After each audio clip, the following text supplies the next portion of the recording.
How does a man born Scriabin become the hammer, an unyielding symbol of Soviet power whose name defined his ruthless legacy?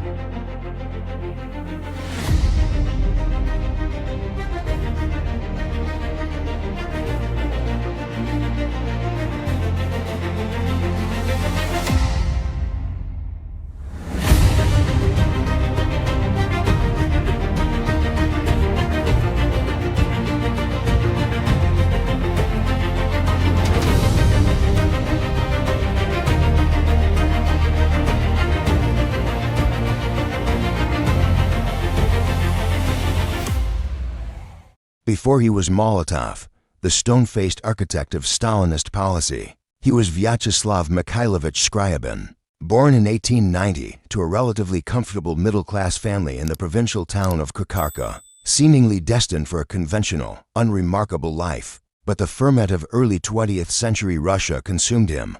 As a teenager, he was drawn to the radical promises of Marxism, joining the Russian Social Democratic Labor Party in 1906, and attaching himself to its most uncompromising faction, the Bolsheviks. In this underground world of coded messages, clandestine meetings, and constant risk of arrest by the Tsar's secret police, the Okhrana, Scriabin ceased to be. He adopted a new name, a conspirative Naya Klitschko or conspiratorial pseudonym. His choice was Molotov, derived from the Russian word molet, meaning hammer. This was not a name chosen for elegance, it was a statement of intent. A badge of industrial modernity and proletarian identity. It evoked the industrial proletariat, the forge, and the brute force of change. It was a name that promised to smash the old world, to be inflexible, impersonal, and relentless. In choosing this name, Scriabin was forging a new persona, one suited to the ideology he embraced. He was no longer a man, he was an instrument of the revolution, and later, the blunt, unyielding instrument of its most ruthless leader. This transformation was total, a psychological re-engineering that allowed him to oversee policies of unimaginable brutality. With detached efficiency, his original identity buried beneath the crushing weight of his adopted name. If you find this exploration into the complex and often dark figures of history to be valuable, please consider supporting our work. We are a small team dedicated to creating these in-depth historical documentaries, and your engagement is the lifeblood of this channel. The single best way to help us continue is to press the like button, as it tells the platform that this content is worth watching. To ensure you never miss a future documentary, please hit the subscribe button and ring the notification bell. And finally, if you know someone else who appreciates deep dive, objective history, please share this video with them. Your support allows us to keep digging into the archives and bringing these critical stories to light.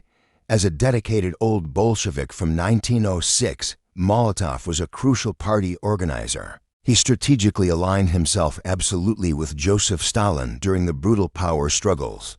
After Lenin's death, Molotov's revolutionary credentials were built not in cafes or with Trotsky's oratory, but in the grime and danger of on-the-ground organizational work. He was one of the founding editors of Pravda, the party's official newspaper, putting him at the center of Bolshevik propaganda long before the 1917 revolution. He was arrested multiple times, exiled to Siberia, and demonstrated a quiet, dogged persistence that earned him respect. He was, in essence, the consummate apparatchik, a man who understood bureaucratic procedure and party loyalty far better than abstract, intellectual theory. When Lenin died in 1924, a vicious power vacuum opened.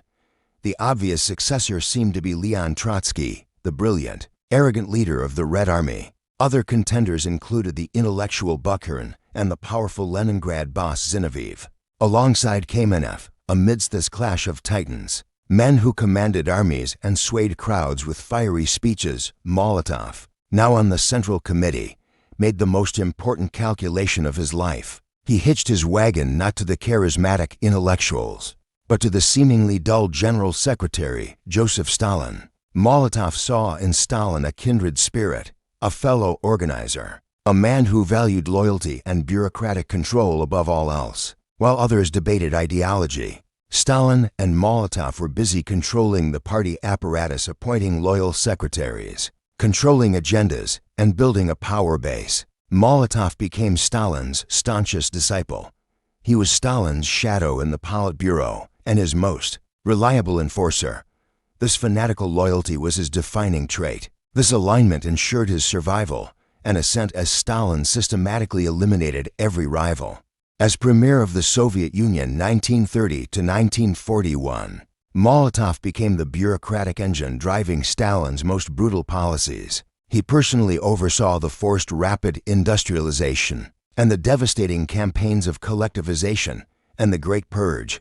If Stalin was the architect, Molotov was the foreman who ensured the blueprints were executed, no matter the human cost. His role as chairman of the Council of People's Commissars, Sovnarkom, placed him at the zenith of the state's administrative machinery. When Stalin decreed the first five-year plan, a sprint to transform an agrarian society into an industrial superpower, it was Molotov who signed the orders, set the impossible quotas, and channeled resources into massive projects. His most infamous role was in the campaign of forced collectivization.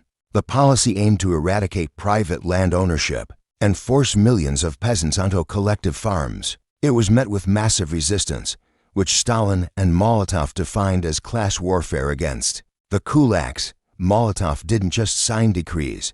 He traveled to Ukraine in 1932 to personally oversee and enforce impossibly high grain procurement quotas, fully aware these actions were stripping villages of their last food.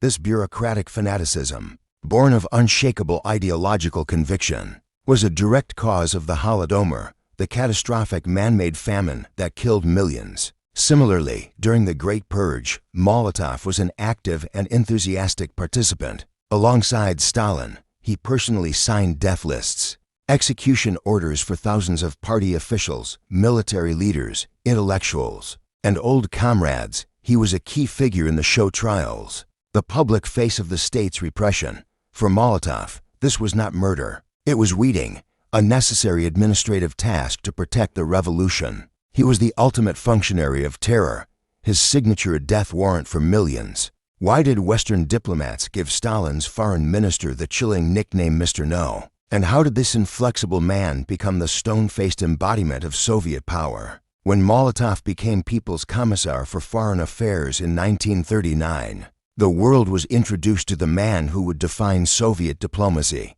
Western negotiators, accustomed to give and take, diplomatic charm, and nuanced compromise, were bewildered by this drab, bespectacled bureaucrat. Molotov was the antithesis of their world. He dressed in ill-fitting suits, spoke in a monotonous drone, and possessed a supernatural capacity for inflexibility. His core negotiating tactic was simple: state the Soviet position and repeat it endlessly, without modification, for hours or days.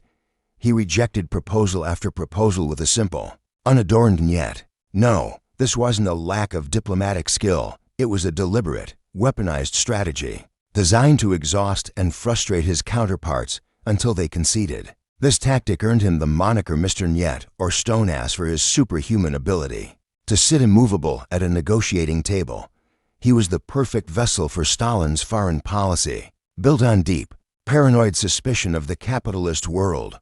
Molotov's impassive, emotionless, and stubborn demeanor was a mirror of the Soviet system, rigid, non-negotiable, and hostile to the outside world. He never engaged in small talk or betrayed personal opinion. He was, as one diplomat noted, a filing cabinet on legs.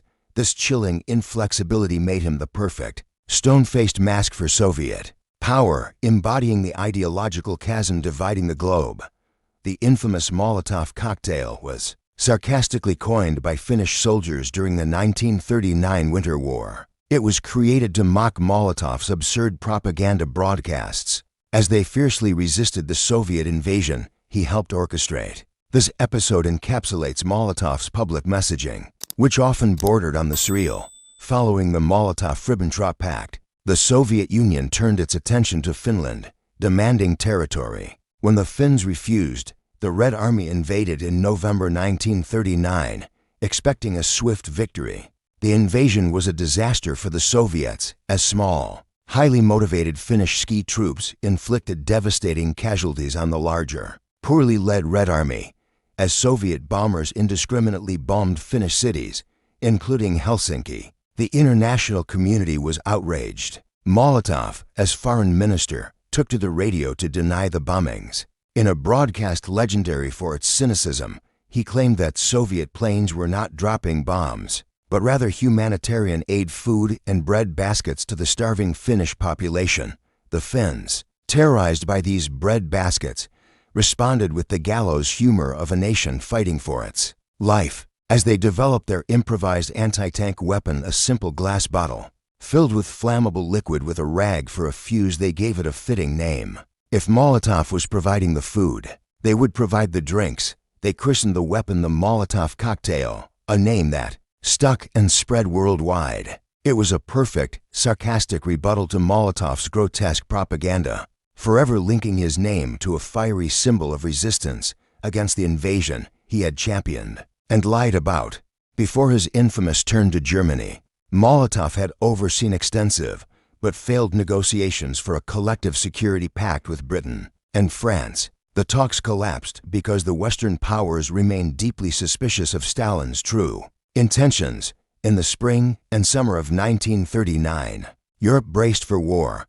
Hitler had consumed Austria and Czechoslovakia and was now fixed on Poland. In this tense atmosphere, Stalin, fearing he was Hitler's ultimate target, dispatched Molotov to negotiate with British and French delegations in Moscow. The Soviet proposal was straightforward: a full-scale military alliance which would guarantee the integrity of all states bordering Germany, including Poland. If Hitler attacked, they would respond as one. However, the negotiations were plagued by deep, mutual, and justified mistrust. The British government was deeply anti-communist and still hoped for appeasement. They viewed Stalin with as much suspicion as Hitler. They balked at Soviet demands, particularly the right for the Red Army to move through Poland and Romania, nations terrified of both. The Western powers dragged their feet, sending low-level diplomats on a slow boat to Moscow, a move Stalin saw as a profound and deliberate insult. From the Soviet perspective, the West was engaging in a double game, a fear solidified by the 1938 Munich Agreement, where they had appeased Hitler. Molotov, applying his Mr. Niet tactics, refused to budge on any point, frustrating the delegates. The talks sputtered, stalled, and died, collapsing under their own mutual paranoia. This failure was a significant turning point, as it convinced Stalin that an alliance with the West was impossible, leading him to execute a stunning, cynical pivot. What colossal pact, signed in 1939 by the sworn ideological enemies, would stun the entire world and hand Hitler the keys to start World War II? With the Anglo-French talks dead, Stalin and Molotov executed the most shocking diplomatic reversal in modern history. On August 23, 1939, the world awoke to the stupefying news that German Foreign Minister Joachim von Ribbentrop had flown to Moscow and, with Molotov, had signed a non-aggression pact between Nazi Germany and the Soviet Union.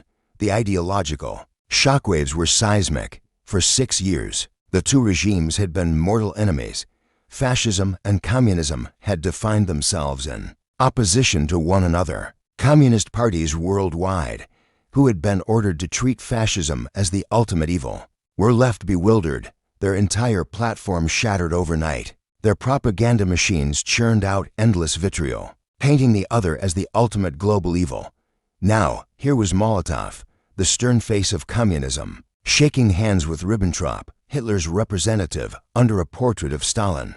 The international press reacted with stunned disbelief. The public-facing treaty was simple. The two powers pledged not to attack each other for 10 years. For Hitler, this pact was the greatest strategic coup of his career. It was his green light for war.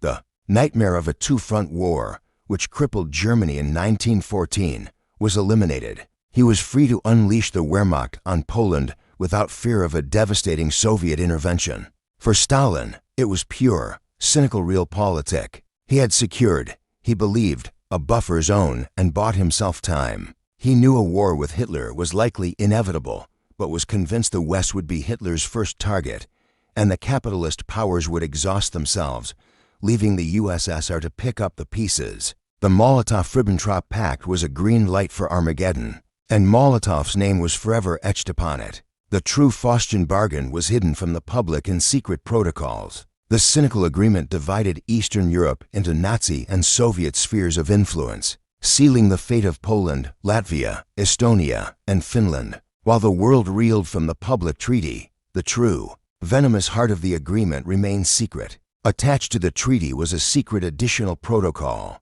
a document so cynical and nakedly imperialistic it rivaled colonial-era carvings of Africa. This protocol, signed by Molotov and Ribbentrop, was a blueprint for the dismemberment of Eastern Europe. The two dictatorships drew a line across the continent. Poland was to be partitioned, Germany would take the western half, and the Soviet Union the eastern half. The agreement went further, designating Finland, Estonia, and Latvia as falling within the Soviet sphere of influence, handing Stalin a blank check to annex them. A separate clause gave the USSR a special interest in the Romanian province of Bessarabia. In this secret addendum, Molotov, representative of the anti-imperialist workers' state, engaged in naked 19th-century-style imperialism. He was carving up sovereign nations, condemning millions to totalitarian domination without their knowledge. This was the true Faustian bargain, a pact built on lies and paid for with the blood and freedom of entire countries. The existence of these protocols would be vehemently denied by the Soviet Union for 50 years, dismissed as capitalist forgery, until finally acknowledged in 1989.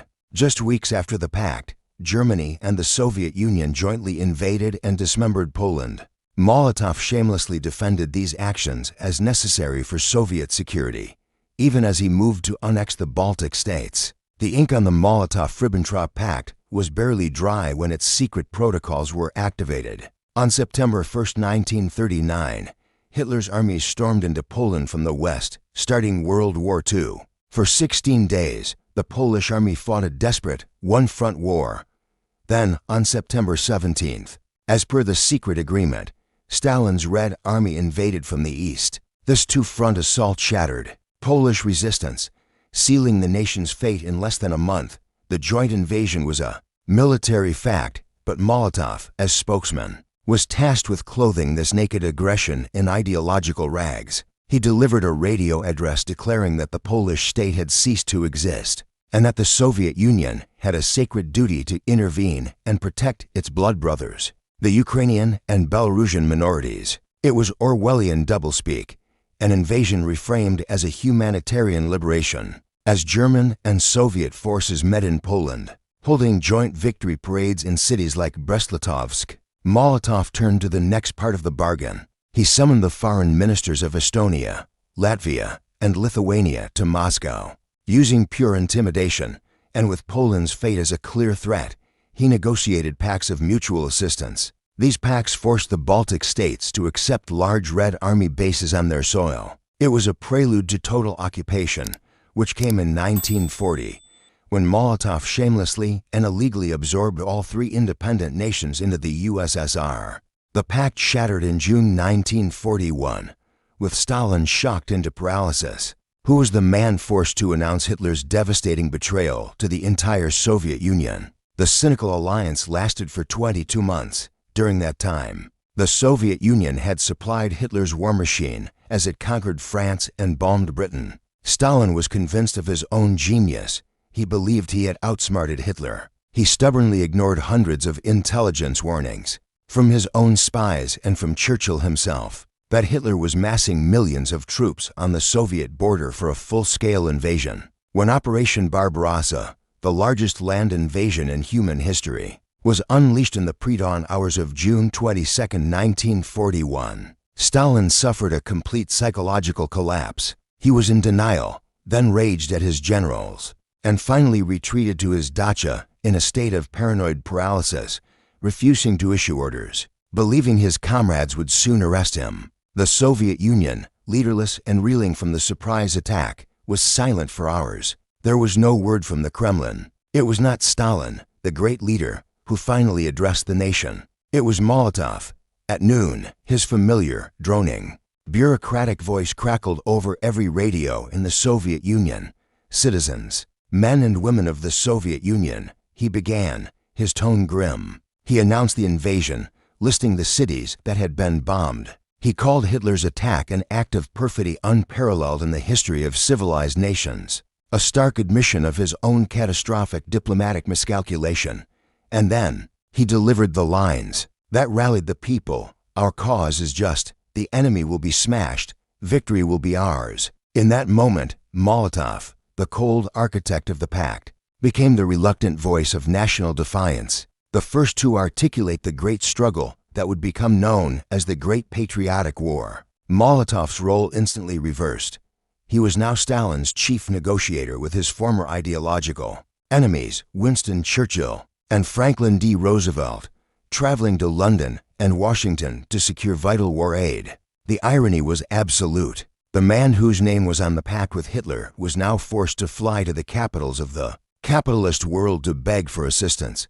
His entire diplomatic function was inverted overnight. In 1941 and 1942, he undertook perilous wartime journeys, flying in an unheated Petliakov bomber, navigating through anti-aircraft fire and Luftwaffe patrols, to meet with Churchill in London and Roosevelt in Washington. These meetings were a culture clash of staggering proportions. Molotov, the humorless Bolshevik, found himself face to face with the aristocratic, cigar-chomping, brandy-swilling Churchill and the patrician, charming Roosevelt. He brought his Mr. Niet style with him, but now it was directed toward a different end. His single, relentless, obsessive demand was the second front. In every meeting, he hammered this one point: the Allies must invade mainland Europe now to take the pressure off the Red Army, which was bearing the entire brunt of the Nazi war machine. He was blunt, rude, and dismissive of the enormous logistical challenges the Western Allies face. He suspected, and openly stated, a key Soviet fear: that they were deliberately stalling, hoping the Nazis and Communists would annihilate each other. Despite his abrasive style, he was effective. He successfully negotiated the Anglo-Soviet Treaty and, critically, secured the inclusion of the Soviet Union in the Lend-Lease program. This vital pipeline of American trucks, trains, food, and raw materials was absolutely essential to the Soviet war effort, keeping the Red Army mobile and fed during its darkest hours. Molotov, the ultimate Stalinist, was now the chief liaison in the strangest and most consequential alliance in history. As one of the big three diplomats at the Tehran, Yalta, and Potsdam conferences, Molotov's unyielding demands and his relentless efforts to secure a Soviet-dominated Eastern Europe laid the essential groundwork for the coming Cold War. While Stalin, Roosevelt, and Churchill, the big three, met for the high-level summit photos, the real, grinding diplomatic warfare happened in the preparatory and subsequent meetings led by their foreign ministers.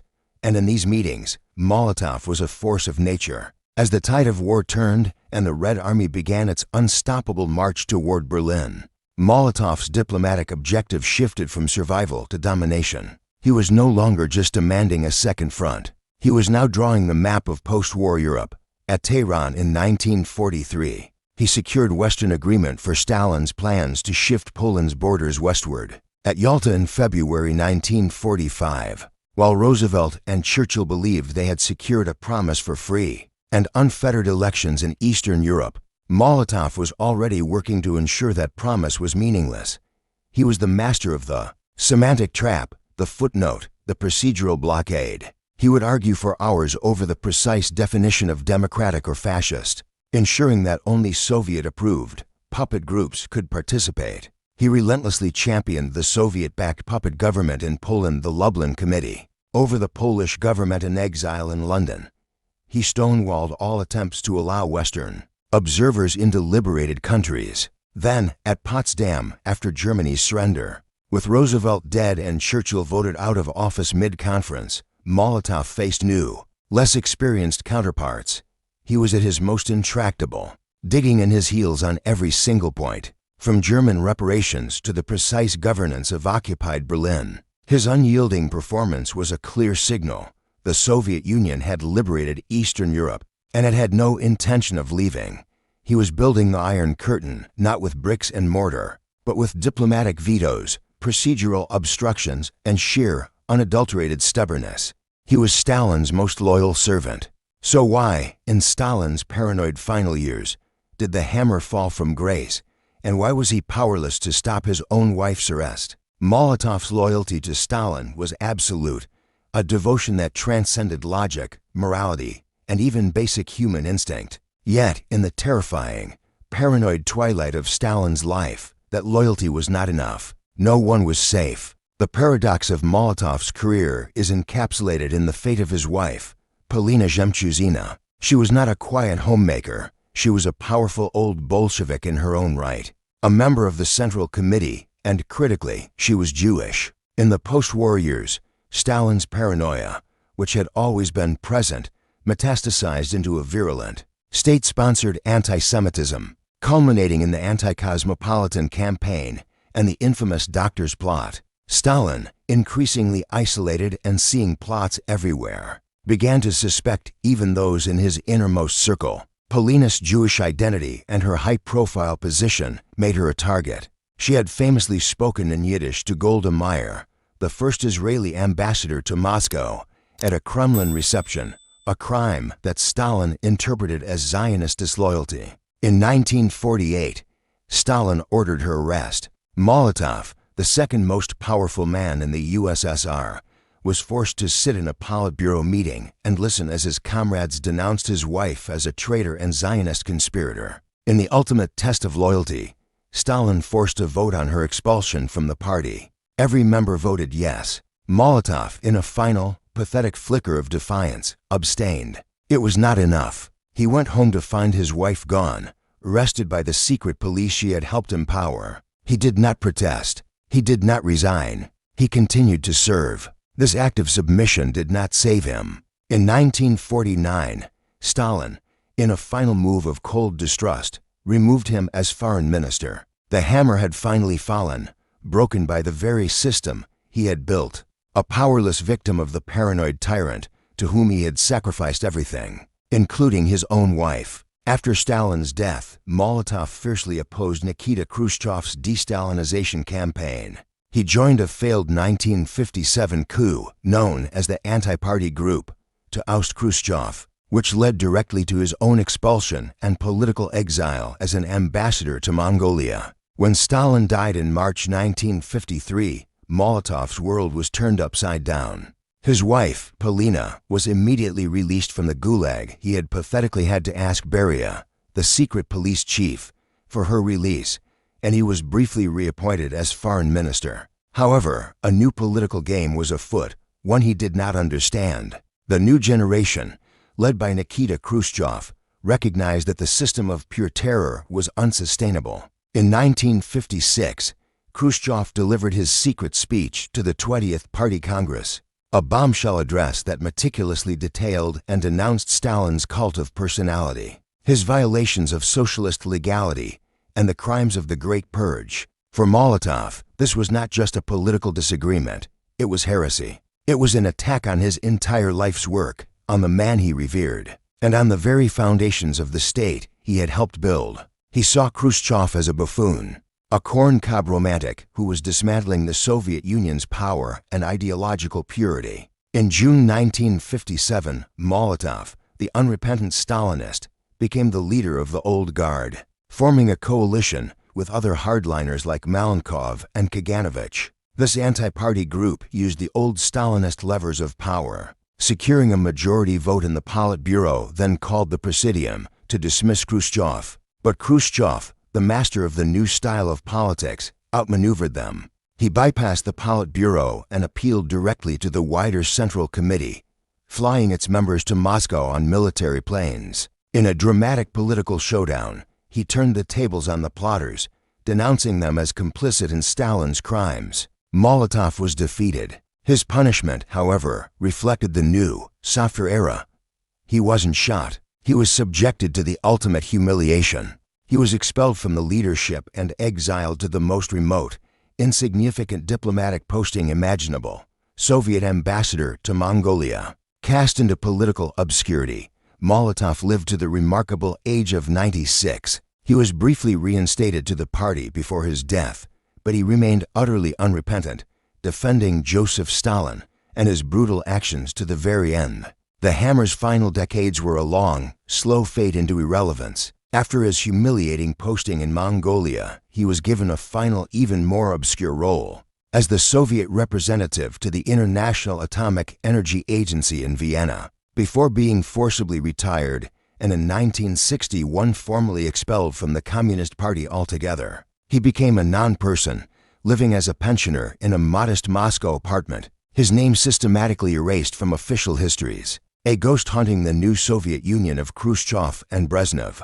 He spent his days writing memoirs and giving interviews, most notably to the writer Felix Shuve, which would be published years later as Molotov Remembers. These interviews provide a chilling, invaluable window into the mind of the ultimate Stalinist. He expressed zero remorse. He was not just unrepentant, he was proud. The Great Purge, a necessary, if difficult, cleansing of enemies and wreckers that had saved the USSR. Collectivization and the famine, unfortunate but necessary costs for building an industrial superpower. The Molotov-Ribbentrop Pact, a brilliant, tactical masterpiece by Stalin that bought the nation time. He defended every signature, every execution list, every cynical maneuver. He despised Khrushchev for smearing Stalin, the genius leader. He was a true believer, a man whose fanaticism had calcified, leaving him completely insulated from the crushing moral consequences of his actions. He was a living relic, a dinosaur of a bygone era of ideological certainty and limitless brutality. Incapable of change, as the Soviet Union entered its final decade, a strange nostalgia for the old order began to creep in under the arch-conservative and briefly serving General Secretary Konstantin Chernenko. In 1984, in a small, symbolic gesture to the dwindling old guard of Stalinists, Vyacheslav Molotov, then 94 years old, was quietly readmitted to the Communist Party. It was a bureaucratic formality, a final pardon from a dying system to its most loyal functionary. It changed nothing, and it meant little to the wider world, but for Molotov, it was the ultimate vindication. He had outlived his enemies Trotsky, Bukharin, Zinoviev, Beria, and even Khrushchev. He had seen his name restored to the party rolls. He died 2 years later, in November 1986, at the remarkable age of 96. His death was a quiet affair, barely noted by the state media. It was, however, deeply symbolic. He died just as a new, dynamic leader, Mikhail Gorbachev, was launching his campaigns of glasnost openness and perestroika restructuring. These reforms would, within 5 short years, lead to the public, official condemnation of the very crimes Molotov had just spent his final years defending. The archives would be opened, the truth of the famines, the gulags, and the secret protocols would be exposed to the world, and the entire Soviet system he had so ruthlessly helped build would collapse under the weight of its own history. The hammer, the last of the true Bolsheviks, died on the very eve of the system's final, irreversible unraveling, an unrepentant fossil from the revolution's dawn.